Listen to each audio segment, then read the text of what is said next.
আসসালামু আলাইকুম রহমতুল্লাহি ওয়া বারাকাতুহু। সম্মানিত শ্রোতাবিন্দু, আমি আপনাদেরকে একটা বিষয় গুরুত্ব বোঝানোর চেষ্টা করব ইনশাআল্লাহ।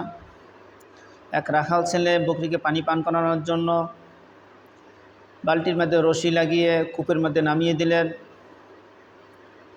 পানি সহকারে বালতি হাতে আসার জন্য মাধ্যম হচ্ছে রশি। রশির মাধ্যমেই পানির বালতি হাতে আসবে, আর রশি ব্যতীত পানির বালতি হাতে আসবে না কূপ থেকে। পানির বালতি হাতে আসার জন্য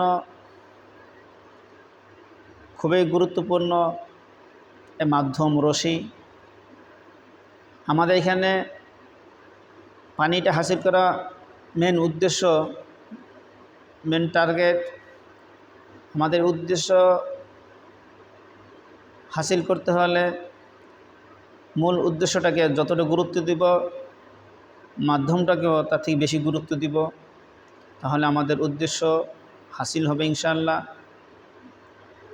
ততরূপভাবে মানুষ, নামাজি ব্যক্তি আল্লাহ তাআলার দিদার লাভ করেন নামাজের মাধ্যমে। এই নামাজটা আমরা ইমাম সাহেবের মাধ্যমে আদায় করে থাকি। তাহলে এই নামাজের মাধ্যমে আমরা আল্লাহ তাআলা দিদার লাভ করি। আমাদের এখানে উদ্দেশ্য হচ্ছে আল্লাহ তাআলা দিদার লাভ করা, মাধ্যম হচ্ছে ইমাম সাহেব। ইমাম সাহেবের পিছনে নামাজ আদায় না করলে আমরা আল্লাহ তাআলার দিদার সাক্ষাৎ লাভ করতে পারবো না। আল্লাহ তাআলার দিদার সাক্ষাৎ লাভ যতটা আমাদের গুরুত্বপূর্ণ, মেন মাকসাদ যতটা গুরুত্বপূর্ণ, আমাদের মাধ্যম ইমাম সাহেব তার থেকে বেশি গুরুত্বপূর্ণ।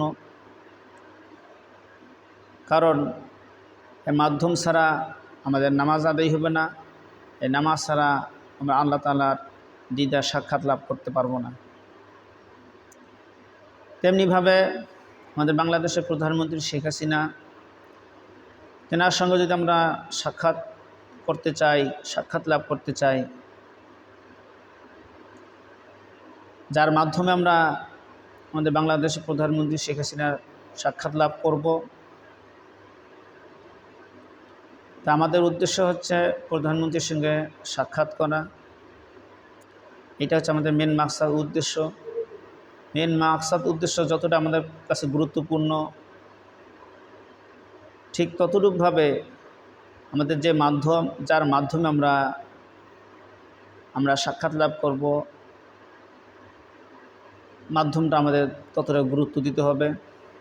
মাধ্যম ছাড়া আমাদের যেমনিভাবে প্রধানমন্ত্রীর সাক্ষাৎ লাভ করা যাবে না। এই জন্য সাক্ষাৎ লাভ করতে হলে আমরা প্রধানমন্ত্রীর সাক্ষাৎকে যতটা গুরুত্ব দিব, মাধ্যমটাকেও ততটা গুরুত্ব দিব, তাহলে আমাদের সাক্ষাৎ প্রত্যেকটা বিষয়ের মেন উদ্দেশ্য হাসিল হবে ইনশাআল্লাহ। আল্লাহ তাআলা আমাদের সকলকে জানার, বুঝার ও আমল করার তৌফিক দান করুন। সকলে বলে আমিন। ওয়া আখিরু দাওয়ানা আনিল হামদুলিল্লাহি রাব্বিল আলামিন।